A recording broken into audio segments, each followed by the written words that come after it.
Hey, what is up, guys? It's your boy, Kingdom Soldier, and I'm back again with the third episode of the STiKS.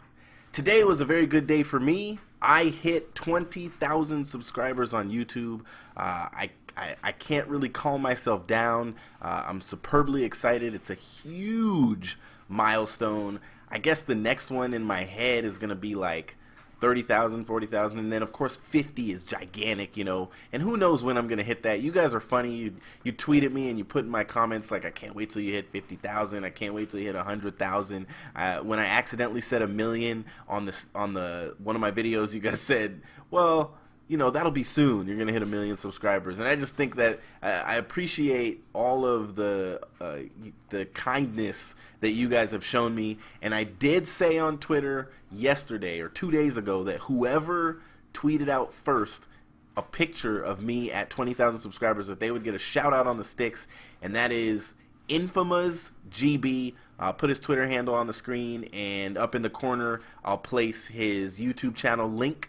And go show him some love. Thank you very much, for watching. I know some of you guys were saying that you were literally refreshing my YouTube channel over and over and over when I got to like 19,980 anything, and you guys were just refreshing. And then he was the first one to tweet at me, which is funny because the first tweet I got was at 2015, and so it was like YouTube updated, gave me 20 subs or something like that, and bam, I was over.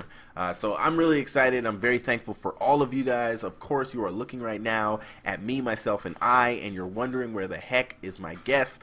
Me and Blaze2588 tried to record together for the last hour and a half. He even tweeted out clowning our computers for not being that great. I need your help, because I'm not frustrated because I can't deliver what I want to deliver to you. I'm frustrated because my vision of this show, what I really am hoping to show you guys and where I want to take this show, is being halted because probably of my lack of technology savvy.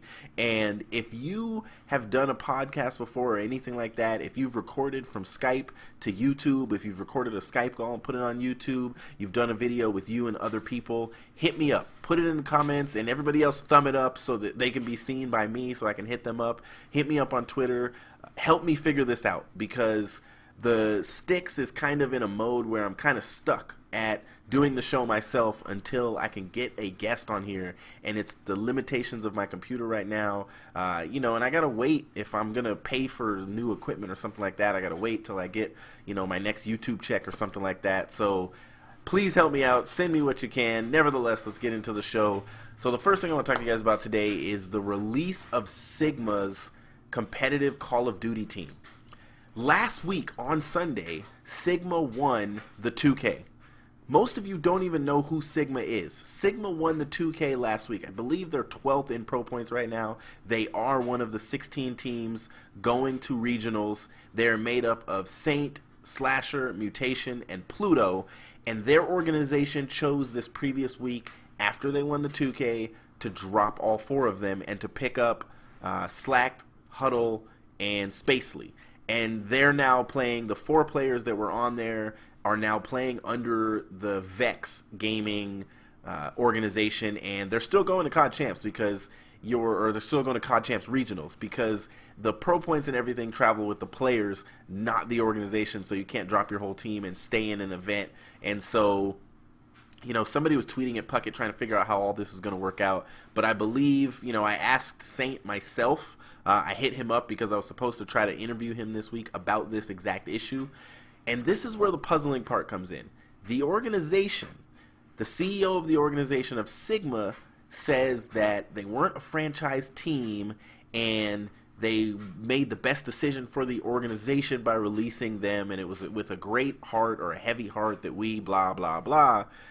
But word has it from Saint that it was just basically that they couldn't pay for all of them to go to regionals. And the players, I believe all of that team, all of Sigma, are students, are college students. And so they can't afford to send themselves to Florida. And so they needed to be funded. And they couldn't be funded. And so they probably told the organization, well, look, you got to make a decision. You either fund us or release us, so that we can go to another organization. I don't know how everything went down, but that's what I heard from Saint. and not Saints from SB, but that's what I heard from Saint. And so I think they're going to do pretty good in the 5K tomorrow. They did good in the 2K last week, and I know they're fueled off of that. And they're one of the teams that did not get invited to the 10-team Pro Circuit League that's going on right now. And so they've probably just been scrimming and getting ready, and they just are wetting their chops for some other pro teams to go after them in the 5K. And we're going to talk about that 5K in a little bit because it's probably the single most important online tournament for 3 of the teams that are going into it, and maybe the 4th. So we're going to talk about that in a little bit. But nevertheless, for some reason, Sigma drops their entire organization. Now, this week has also been interesting because the MLG Pro Circuit did kick off, and for Curse LV, it was not the start that they had hoped for. After getting 3-0'd by Optic Gaming, and many of you have seen this video, it keeps being re-uploaded over and over again. Killa and Ricky just went off on Parasite, and to the point where Parasite muted Killa and then ended up saying, I'm just done with this team then. If you guys, I'm just done with this team. If you're just going to keep yelling at me, and I'm just done. And he actually exited the party chat. And it was funny because, Miracles was kind of yelling too, but he was, more of sitting and letting Ricky and Killa kind of yell about what was happening and what didn't happen. And if you watch the VOD, you hear Killa yelling in the Blitz game, I can't believe I'm losing to Optic.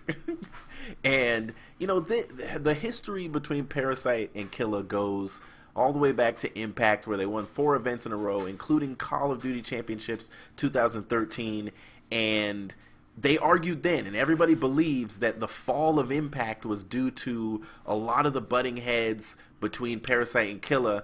And then when the team disbanded after a 3rd place finish or a 4th place finish at UMG Atlanta, after the team disbanded, then they got back together on Unite after they won an event, which was really weird. They won an event, and then they dropped Imbos, and Killa and Parasite were back together again. And then they ended up with Epsilon, and I can't even keep track of all the different teams that they've kind of floated around to, because you remember Unite or it was Epsilon. That you see the confusion. Killa and Parasite have been on so many teams together, and then they got back on Curse LV together when Parasite left, came back, and now they're on the same team again. And I think of them as brothers. I think of them the same way I would think of Nadeshot and Scumpy, is just that they've been together so long that they drive each other crazy. It's the same reason why people say, do not have your best friend as your roommate if you go to the same college. Don't have your sibling as your roommate. Don't have your best friend as your roommate if you go to the same college, because you will eventually drive each other crazy. And I think that's just what Killa and Parasite are going through. Nevertheless, Saturday they had a great showing at the MLG Pro Circuit League. They ended up going 3-1, I believe, for the day. There was so many games yesterday. It was amazing. There was, I believe, all but 2 of the 10 teams played yesterday. And so my kind of question for you guys, and you can put it in the comments, is, do you think that the arguing that went on and the arguing that continues to go on between Parasite and Killa and some of the guys on, it's so reminiscent of Impact, do you think it's going to affect their play at regionals and in the 5K tomorrow? Because there is a slight chance that there's a slim chance that they can lose their placing, and we'll talk about that in a second. So before I talk about the 5K implications, which is basically one of the, I've been excited to talk about this because the way the pro points are working out is amazing how important this 5K is. But before I do that, I just want to give a quick recap of kind of what's happened this week. And I don't have all the stats. They were not updated for the whole week for the Pro Circuit League. But I do know that, we had Optic start off 3-0 and shock everyone, because all the casters, Benson and Gandhi and Puckett and basically everyone except for Optic fans, said that Optic was going to go like 1-2 or 0-3 against the teams they played against, and Optic came out the gate strong, and we're like, yeah, what's up now? We're Optic Gaming, green wall, green wall. And then a few days later, they went 0-3, and they lost every single match, and they had only lost 1 map in this league. And after the second day, they had lost 11. They were 10-11 in map count after the second day, and 3-3 in match count. And then today they went, or yesterday, Saturday, they went 1-2, and so we're looking at, you know, Optic they're 4-5 in the league, and they started out strong, but it seems like a lot of teams are doing that. Like, they're starting out one way and then kind of turning it around a little bit, and it's kind of weird how it's worked out. And then it's online, but a lot of players are just getting mad at each other. You know, we had the Killa and the Parasite. We've got, you know, Crim6 and STiKS yesterday were screaming at each other. And what's the funniest thing is that they were arguing over KD, but technically, before the update, which you guys can probably see now, STiKS and Crim6 from the same team were number 1 and 2 on KD for this league. Crim6 was number 1, and STiKS was right behind him by like 0.01. And so I think they were like 1.23 and 1.21 or something like that. And so Crim6 and STiKS, leading the league in KD, were arguing with each other probably over the KD they had that day. And this is what happens when you're playing for so much money. And these guys are starting to get heated. They're starting to kind of rub each other the wrong way. And we're getting, you know, this Pro Circuit League is really, it's something that I think all of us wanted, but it's putting teams in really weird situations where they actually argue about online play. Normally a 5K or a 2K is a one-day event, but when you're like Envy and you go 5-1 and you're just beasting it up, and then you play on Saturday and you go 0-3.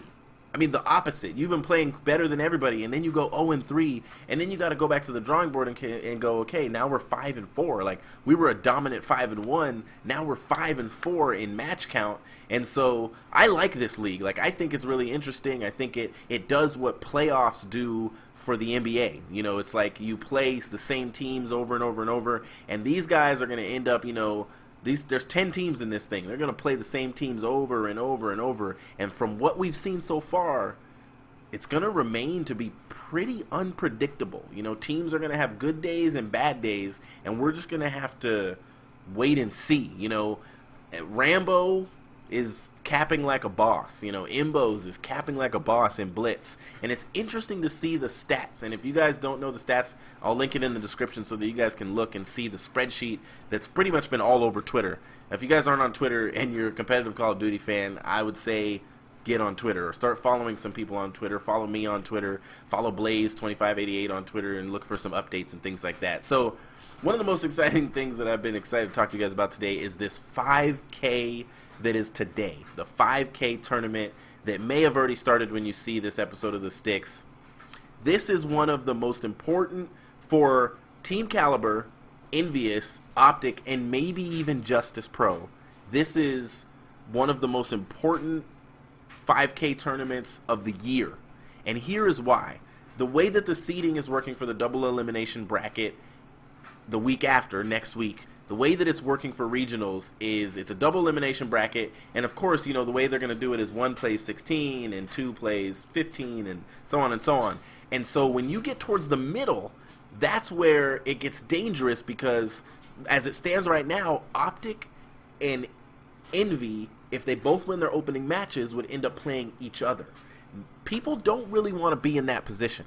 And so both Optic and Envy want to pass TK. So here is how the points stand right now. Number 1, Complexity could lose 2 5K tournaments in a row and still be in second place. They are a whopping 38,000 pro points above LV. STiKS himself has more pro points than the bottom 5 teams that of the 16 going to regionals. STiKS by himself has 32,000, almost 33,000 pro points. And so the Complexity squad, they're doing great, you know, because Karma, he had some pro points going in, and then with Complexity winning a couple 2Ks with him, winning a tournament with him, a LAN with him, he's up there in pro points. But you know, TP, STiKS, Crim6, they're good to go. These guys, this team, they have so many more pro points than anybody else, it's not even funny. And so then, and they have over 100,000. So then you have Curse LV at 80,000. Now, the only way Curse LV could get out of second place is if they get first rounded and Team Caliber wins the entire 5K. because the 5K is worth 20,000 points to the winning team. So if they get first rounded and Team Caliber loses, then LV will get knocked down only to third. They're not going to go below third place. So here's where it gets a little bit dicey, and I want to make sure I get these numbers right. So we've got Caliber with 65,000. We've got Optic with 64,000. Envy with 62,000. 3,000 pro points separate these three teams. And the funny thing is, when I said 65 for Caliber and 64 for Optic, it's really like 800 apart. And so then you've got Justice with 51,000 right below them. Now, that may not sound significant, but if Justice wins and Optic, Caliber, and Envy go out early like all the big pro teams did last week, then Justice could move up all the way to second.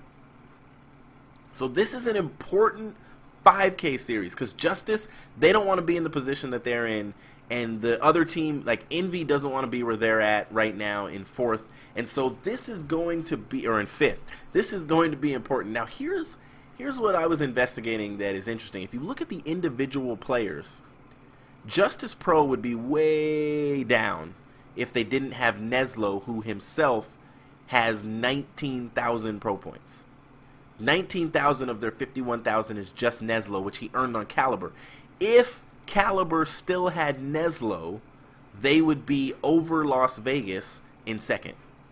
And because they have Formal, who only has 7,000 pro points, that's the only reason they're so close to those players. And what I thought was interesting about Optic Gaming is that Scump only has 11,000. He has the least. And then you got Nade with 13, and then you've got Clayster with like 26 or something like that. And Imbos, I believe, has 19. And so I thought it was interesting that Scumpy has the least. And I think it's because of the time when he left Optic, and Scump tends not to play a whole bunch of GBs and all that kind of stuff. You know, Aches is playing them doubles tournaments and all those kind of things. Whatever if Aches sees a chance to get some pro points, he's going to go get some pro points. And so this is going to be a very, very, very interesting day.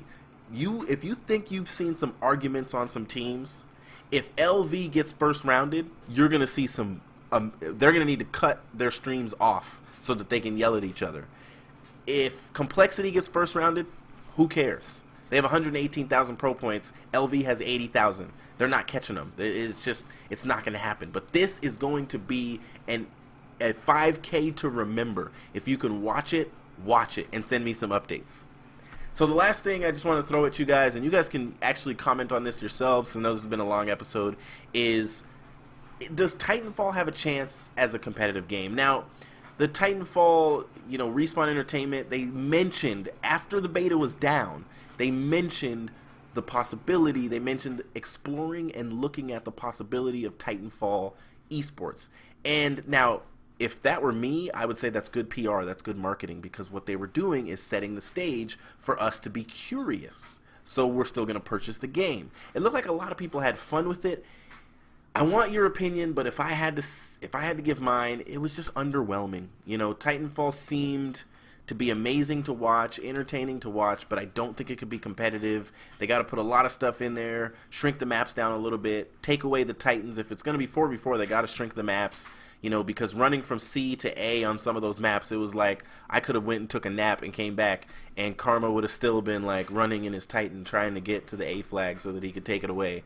And so they've got some stuff to work on. It doesn't play like Call of Duty, which I know it's a different game, but I think that in order to kind of take some of that market share first-person shooter in esports, it's got to be similar to Call of Duty.